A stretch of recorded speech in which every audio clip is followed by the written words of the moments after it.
ভয়াবহ অগ্নিকাণ্ডের ঘটনায় ভস্মীভূত হয়ে গেল একটি বাড়ির সমস্ত সামগ্রী।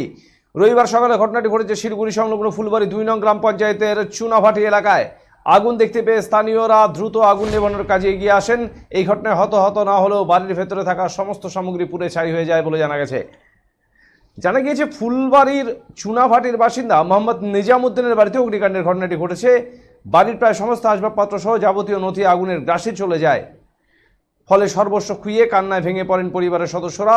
স্থানীয়দের প্রাথমিক অনুমান শর্ট সার্কিটের ফলেই আগুন লাগতে পারে। খবর পেয়ে ঘটনাস্থলে পৌঁছায় নিউ জলপাইগুড়ি থানার পুলিশ। ঘটনার তদন্ত শুরু করেছে পুলিশ।